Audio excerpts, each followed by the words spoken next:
Welcome to know your fiction. आज की movie है द एक्सॉर्सिस्ट बिलीवर। इस मूवी के स्टार्ट में एक हस्बैंड वाइफ हैं, ये लोग घूमने बाहर गए हुए हैं।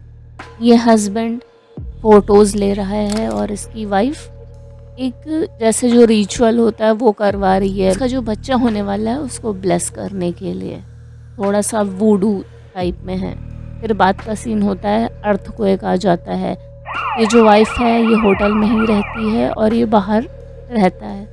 तो जब तक वो उसके पास जाता है तब तक काफ़ी डैमेज हो चुका होता है। तो जो डॉक्टर होता है वो बोलता है कि वो एक जन को ही बचा सकता है, वाइफ को या फिर उसके बच्चे को।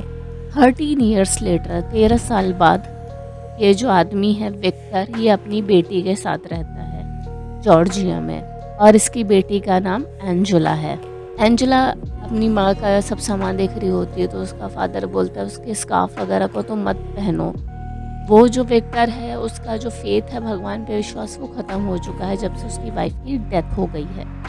ये अपनी बेटी को स्कूल छोड़ देता है और वहाँ पे एंजेला, कैथरीन और एक लड़की के साथ बाहर जाने का ये लोग प्लान बनाते हैं। ये लोग बाद में क्लास के जंगल जाएंगे, ये लोग प्लान कर लेते हैं। बट जब क्लास ख़त्म हो जाती तो सिर्फ एंजेला और कैथरीन ही जाते हैं। और वहाँ विक्टर अपनी जॉब पे है, फ़ोटोग्राफ्स ले रहा है। बट फ़ोटोग्राफ्स कुछ अजीब आ रही हैं, चेहरे थोड़े डिस्टॉर्ट हो जा रहे हैं, मतलब कुछ अलग उसको फील हो रहा है। विक्टर फिर कैथरीन के घर पे फ़ोन करता है क्योंकि एंजेला ने बोला होता है कि वो वहीं पर रुकेगी। और जब वो कॉल करता है विक्टर उसके घर पे तो कैथरीन की मदर बोलती है कि ये दोनों एक और जो क्लासमेट है उसके घर पे गए हैं। जब उसको फ़ोन करता है तो पता चलता है कि ये लोग वुड्स में गए हैं, उसके साथ वो लड़की थर्ड लड़की के साथ नहीं गए, वही दोनों एंजेला और कैथरीन गए हैं। और फिर ये लोग इसको ढूंढना इन दोनों को शुरू कर देते हैं। ये लोगों को ढूंढते हैं बट इन लोगों को वो लड़कियां नहीं दिख रही होती, उनके सामान इधर उधर दिखते हैं बट वो लड़कियां नहीं दिखती। फिर वो लोग अथॉरिटीज़ को कॉल करते हैं, मतलब अब भाई रिपोर्ट करते हैं कि वो लड़कियां मिसिंग है तो उनको प्रॉपर ढूंढना शुरू करें। विक्टर का एक नेबर होता है, वो उसके घर पे कुछ लोगों को बुला के वूडू वगैरह करवा रहा होता है कि उसकी बेटी मिल जाए। उसको लगता है कि ये सब जो चीज़ें रिलेटेड है सुपर नेचुरल रिलेटेड है, बट विक्टर उसको घर से अपने भगा देता है। और फिर एक लड़के और उसके फादर को ये दोनों लड़कियां मिल जाती हैं। इन दोनों लोगों को इन्फॉर्म किया जाता है, ये लोगों को हॉस्पिटल लेके जाते हैं। थोड़ा सा कैसे ना लड़कियां वो हिली हुई हैं, उनके पैर सूजे हैं, स्किन अजीब सी हो गई है, जैसे लग रहा है कि लोग चल ही रही हैं तब से। मतलब एक कैसे ना कि हिला हुआ इंसान है कि काफ़ी चीज़ें असर कर गई हैं, वैसा लग रहा है। एंजेला को विक्टर घर ले आता है तो एंजेला विक्टर को बताती है कि वो लोग गेम प्ले कर रहे थे जिससे वो उसकी मदर की स्पिरिट को बुला सके, एंजेला की मदर के स्पिरिट को। और उसी में ही कुछ होता है, ये लोग होल में गिर जाते हैं।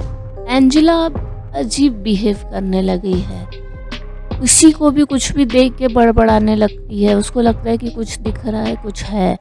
और लाइट्स के साथ थोड़ा सा मतलब कुछ भी कर रही है, मैसअप कर रही है लाइट के साथ। तो फिर वो हॉस्पिटल लेके जाता है और उधर मिरिंडा और टोनी कैथरीन के साथ साथ उनके दूसरे बच्चों को भी चर्च लेके आते हैं।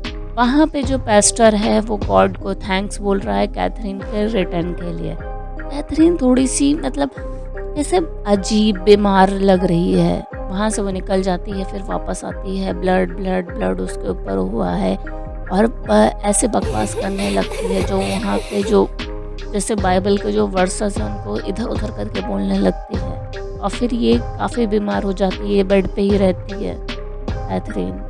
और इधर हॉस्पिटल में एंजेला के रूम में उसकी नर्स आती है उसको देखने, और जो एंजेला होती है वो नर्स के पास्ट के बारे में बताने लगती है। और ये जो नर्स होती है ना, वो विक्टर के घर जाती है और उसको अपने पास्ट के बारे में बताती है। वो बताती है ये नर्स बनने से पहले वो नन बनने के लिए प्रैक्टिस कर रही थी और उसी में वो प्रेग्नेंट हो जाती है बिना शादी के, और वो बच्चे को अपने अबॉर्ट करवा देती है। और ये बोलती है कि ये बात इसने किसी को नहीं बताई थी और उसने आज ये बात एंजेला के मुंह से सुनी है। और जो एना होती है ये विक्टर को एक बुक देती है, क्रिस की। ये बुक जिसने लिखी है उसकी डॉटर रेगन पॉसेस्ड हो गई थी। ये जो एक्सॉर्सिस्ट पहली वाली मूवी है उसकी कहानी है। विक्टर उसकी बुक पढ़ता है, इंटरव्यूज देखता है। विक्टर उसके घर पे जाता है उससे मिलने। वो जो औरत है वो अकेले रहती है। रीगन ने उसके साथ सारे कॉन्टैक्ट्स ख़त्म कर दिए हैं उसके बुक लिखने के बाद। विक्टर अपनी जो सिचुएशन है वो क्रिस को बताता है। क्रिस जो दूसरे रिलीजन के एक्सोसिज्म है, मतलब जो एक्सोसिज्म है हर रिलीजन में कैसे कैसे होते हैं, इन सब चीज़ों पे सालों से स्टडी कर रही है। विक्टर क्रिस को हॉस्पिटल लेके आता है एंजेला से मिलवाने के लिए। क्रिस को लगता है वही डीमन है जिसने उसकी बेटी को पजेस किया था, रीगन को, क्योंकि वो जो डीमन है जिसने एंजेला को पजेस किया है वो क्रिस को बोलता है कि जो उसकी बेटी है रीगन वो हेल में उसका वेट कर रही है। और फिर जो ये लोग कैथरीन के घर पे जाते हैं, जो लड़की होती है कैथरीन वो भी उसको टॉन्ट करती है क्रिस को, रीगन को लेके, उसकी बेटी को लेके। वो जो एक्सोसिज्म कर रही होती है डीमन को निकालने के लिए, तो जो कैथरीन होती है जो क्रॉस लेती है और क्रिस की आंखें फोड़ देती है।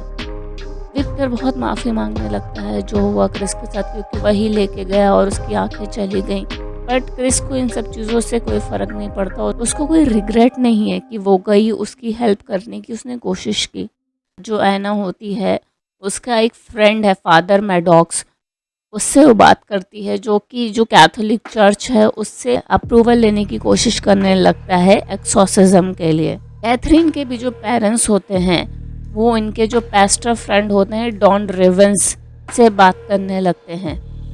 और जो विक्टर होता है वो अपनी वाइफ के ग्रेव पे जाता है और वहाँ पे वो एक वुडू प्रैक्टिशनर से मिलता है, डॉक्टर बिहीबी। वो भी उसको अपनी हेल्प करने के लिए लेके आ जाता है घर पे अपने। और जो फादर होता है वो बोलता है कि जो चर्च ने एक्सोसिज्म का अप्रूवल नहीं दिया है, तो उनको लगता है किसी न किसी को इसमें चीज़ में चोट लग जाएगी, नुकसान हो जाएगा, इसके वजह से वो अप्रूव नहीं करते।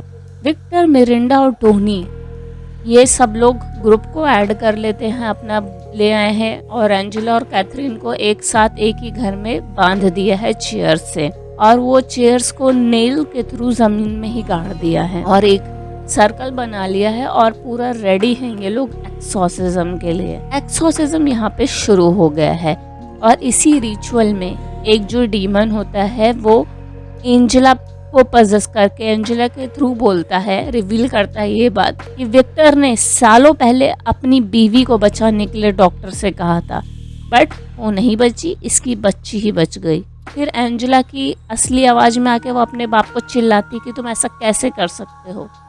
फिर वो डीमन बोलता है कि इन दोनों लड़कियों में से एक ही लड़की बचेगी, अब तुम्हें चूज करना है कि वो लड़की कौन सी होगी। फादर जो होता है बोलता है कि जो चर्च को जो करना है वो करने दो, पर मैं जाऊंगा, एक्सोसिज्म करूंगा, ट्राई करूंगा। और यहाँ आता है ट्राई करने के लिए, दोनों लड़कियों का जो गला है वो घूमने लगता है, उधर फादर का भी होता है और उसकी डेथ हो जाती है। विक्टर होता है वो अपनी वाइफ का स्कार्फ लेके आता है, एंजेला को पहनाता है, बोलता है कि मुझे माफ़ कर दो, मैंने उस टाइम जो चूज़ किया था, जो मुझे सही लगा मैंने वो चूज़ किया। और इतने में जो कैथरीन का फादर होता है वो बोलता था कि कैथरीन मैं तुम्हें चूज़ करता हूँ, कैथरीन मैं तुम्हें चूज़ करता हूँ, और ये चूज़ कर लेता है। और ये जो चॉइस होती है ना गलत होती है। विक्टर वगैरह कोई भी नहीं चाहता होता, कैथरीन की माँ भी नहीं चाह रही होती कि ऐसे कोई चूज़ करे, बट इसके वजह से सब चीज़ों पे पानी फिर गया, क्योंकि ये जो चूज़ किया उसने वो बचाने के लिए नहीं, वो मारने के लिए। जो डेविल है, डीमन है, वो कभी कभी सीधे से कोई चीज़ नहीं करता, वो उसके हर शब्द में झूठ होता है।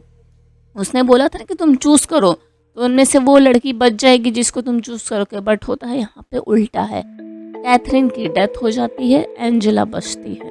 और इधर जो रेगन होती है वो अपनी माँ से मिलने आती है, क्रिस से मिलने आती है,